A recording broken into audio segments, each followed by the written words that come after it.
Good morning. Welcome to your Tuesday morning, early morning intuitive guidance. I'm Dr. Bonnie Nussbaum. Welcome to your early morning intuitive guidance. I've got all kinds of messages popping up. Stars enabled. I didn't give them information for stars, and now it turned me on my ear. And so I have no idea if you're seeing me accurately or not. But if I'm on my ear, hopefully you can turn yourself sideways. Good morning, Janine. Glad you are here. I don't know exactly how to get this thing to right itself, and I hate to touch it because sometimes things disappear, you know. So we're just going to do this with me seeing myself on my ear, and hopefully you see me accurately. If one of you guys, as you join, could let me know, that would be fabulous. Yeah, Facebook. Yesterday's little hissy fit I had was I was trying to find my Black Friday special, which is in events, and then change the date on it because they only allow you to put your end date out so far, and it wasn't far enough. And I couldn't even find it. I could not even find it. So I ended up having to recreate the whole thing, which, whatever. So, but, I mean, of course, me and tech are not exactly best buddies. So it could totally be me. So today's card comes from the Wild Offerings deck by Tosha Silver. You see me, good, and I'm not standing on my ear. Fabulous. Good morning, Carolyn. Glad you are here. We have Tosha Silver for today, Wild Offerings, and Cindy's here. Good morning, good morning. I'm doing pretty well reading sideways. This is good. This is good. And we had a very short walk today because it is snowy, sleety stuff here, and TJ walked across to the middle school and did his business and turned for home. And I thought, well, fine, I guess we're not doing our lap around the building today. He is a little hothouse flower.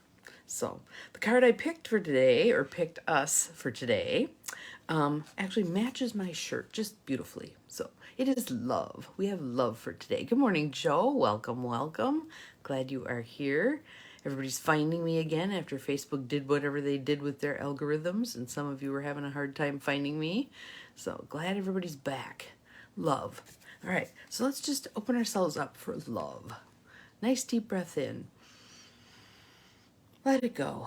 I did a lot of deep breathing last night. Another nice deep breath in. Let it go. Felt like things were shifting around internally. New things occurring. It'll be good. Deep breath in. And let it go. Feeling yourself open, receptive, ready to hear what the card is for today. Love. It's not about finding love. You are love itself. Help me, Lord, to send so much compassion and caring to the inner child that I always remember, I myself am love. I myself am love. And many of the cards that we've had recently have been about sharing love, being compassionate with others, etc., etc. But I'm going to tell you loud and clear, if you aren't doing at least as much loving of yourself as you are of others, if you aren't being at least as compassionate with yourself as you are of others, you're missing the boat. You're missing the boat. All right? You're unnecessarily self-limiting. Okay? So let's do a little exercise with that. This just popped into my head, and I always like to listen when things pop into my head because it's usually a sign from the universe. Here's something for you to play around with. So I'd like y'all to close your eyes. If you're driving, please don't close your eyes, but close your eyes and just take some nice deep breaths. And I want you to imagine going to a safe place, wherever that may be, maybe inside or outside of this world or beyond. But your true self knows what you need to have in that safe place. So just find yourself there in a beautiful, safe place and feeling a little bit of a sense of anticipation, excitement. Breathe.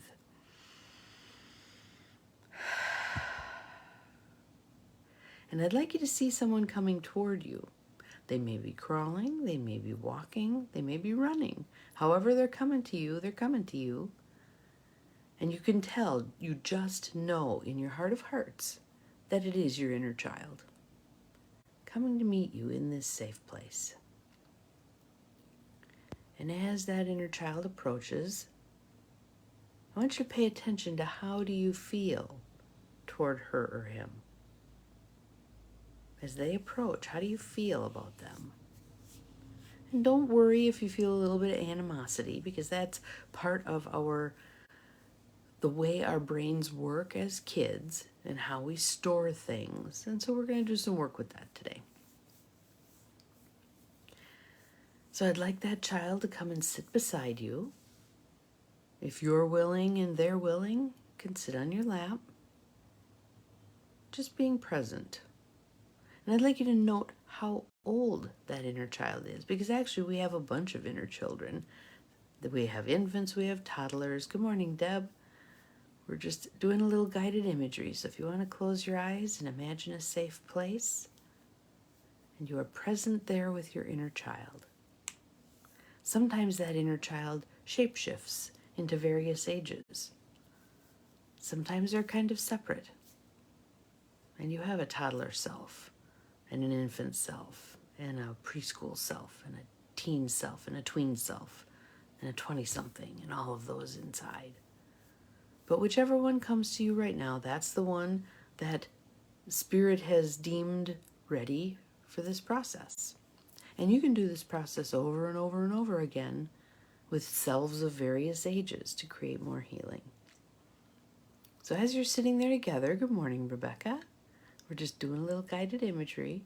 As you're sitting there together with your inner child, I want you to begin to radiate love to that inner child. And you may find this difficult to do if you've sort of demonized your inner child. You may find this difficult to do, but we can do difficult things, right? So I want you to just send love and energy to that child. I want you to send compassion to that child, your inner child. Because that inner child did the best she or he could at that time with the circumstances there were and with the developmental level that the brain was. Remember, kids are incredibly concrete about things, and they're very self-focused. Everything that happens is about them. That's what happens up until we get to quite an advanced age before we begin to resonate with others having feelings also, etc. So understand this little being from her or his perspective. When something bad happened, they assumed it was their fault. They thought it was about them. Doesn't matter if it was or it wasn't. That's how they processed it. When something happened, they looked at it through very concrete lenses. They didn't have the ability to abstract and say that other person is wrong, that other person is hurtful. They took it all on. I must have done something wrong. I am wrong. A lot of shame, humiliation.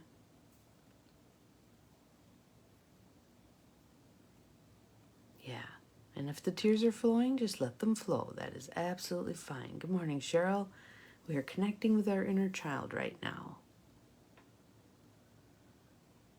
So just feel that love radiating that direction. And I want you to notice what begins to happen with that inner child as you're radiating love, her or his direction. You might see a little more sparkle in the eye. You might see a little more life, a little pink in the cheeks. When I first did this exercise, many years ago, God, it's got to be over 40 years, 43 years, 44 years, somewhere in that ballpark. When I first did this exercise under the guidance of my first ever therapist, my little child was gray. She was gray and she was just hanging there, limp. And as I began to send her energy, she began to pink up. And her eyes opened and her head came up. It was really profound. And those of you who are feeling the tears, let them be there. Let them be there. So just breathe deeply, holding your inner child, feeling an energetic exchange between you and that child. You are love. Your inner child is love. You are one. There really is no separation. we perceive a separation, but there really is no separation. Just loving on that child. And if you feel any judgmental feelings towards the child, if you feel any uncomfortable, dismissive, whatever kinds of feelings, breathe love to yourself. Breathe love to yourself. Those are old feelings. And the same way that child had fixed action patterns that occurred, you do also. So here's one of them. Your gut reaction to your child's self is one of those patterns that's been repeated, repeated, repeated. And it's time for it to change and heal. So I want you to send energy to any uncomfortable feelings you have. Send that love and compassion to any uncomfortable feelings you have toward that child, toward yourself with that child, however it is. Nice deep belly breaths. And perhaps you feel kind of a lightening. Perhaps you feel your breath becoming deeper, however it manifests for you. Good morning, Judy. We're just doing a guided imagery. You can just close your eyes and be in a safe place with your inner child. And I'd like you now to ask that inner child what she or he needs from you. In addition to this love and compassion that you're pouring in, what else might be needed? And just listen very carefully.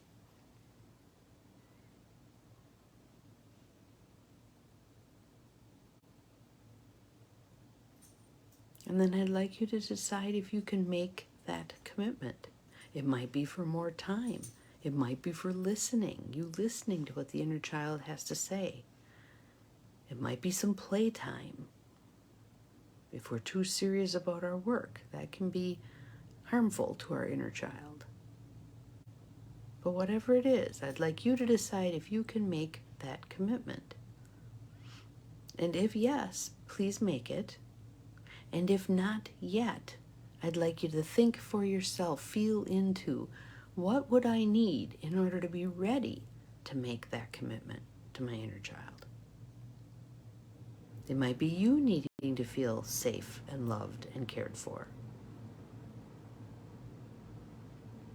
Love and acceptance. All right, yep, love and acceptance. That's beautiful.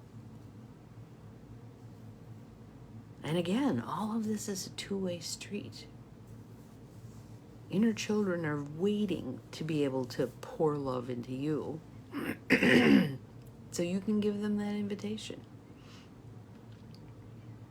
And that is a very pure love. Doesn't have all the attachments that adult love can sometimes take on unwittingly. So just receive. Receive that innocence. Receive that open love. And you may fear that a little bit, like, oh man, that's going to open me up to be hurt. So what I would say about that to both you and your inner child is sometimes we do get hurt. But when we shut everything down, that doesn't help us at all. A better approach is being aware, not garnering against being hurt, but being aware and taking good care of ourselves. I had a conversation with my daughter last night who had a friend who was having a PTSD reaction, and how to care for that, how to take care of someone who's kind of lost in the past. And we can do that for ourselves and our inner children. Okay, that was then. This is now. Yes, the feelings are still here, still present. This is still operational. But I'm getting ready to let this go. I'm getting ready to be done with fearing that everyone's going to hurt me. I'm getting ready to stand in my power, my authority, claim my voice. I don't like that. When you do that, I feel bad. I would appreciate it if you would do blah, blah, blah. And the other person still has choice, right? And that's okay. And then we can decide how we'd like to proceed. I was doing some more reading in the book about ending the war in our words. And she has some great ideas in there for how to actually say things in a way that isn't victim-y or abusive or baiting or any of the other things that we all do to try to have a conversation with someone where things aren't going well. It takes practice. It takes practice to respond evenly when someone else has pushed a button, intentionally or unintentionally. So just breathing as you're sitting there with that inner child, getting to know her better, him or her. And don't be concerned if you've got an inner child that's not the same gender as you are. That happens. It's all part of the process. So just breathe, be present, make the commitment if you're able to. Make a commitment to yourself that you will explore more deeply if you're not ready to make that commitment. What's needed for you to be ready.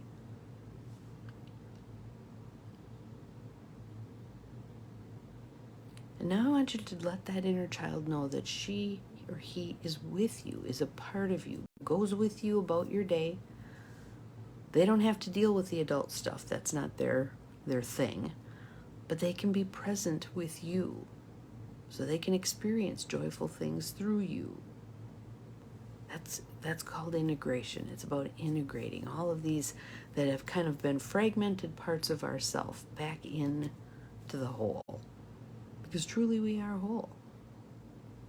So a couple more nice deep breaths.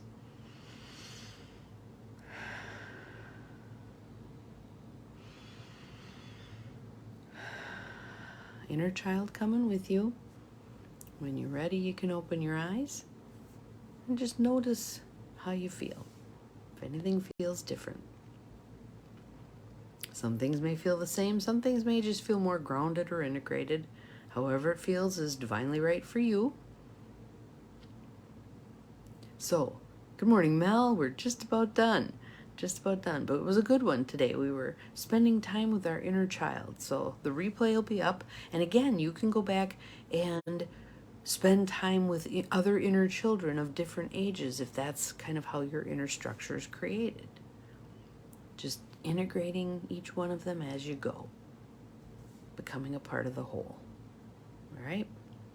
So that's your mission for today. Spend some time hanging with your inner child, thinking about your inner child, creating a plan for where from here, whatever comes naturally to you. But our card again is love. Loving that inner child. And again, we've talked a lot about love and compassion for others. But if we don't have at least that much love and compassion for ourselves, we're missing the boat. Have an awesome day. We'll see you again tomorrow. Remember, you're capable of far more than you think you are. We'll see you tomorrow. Bye.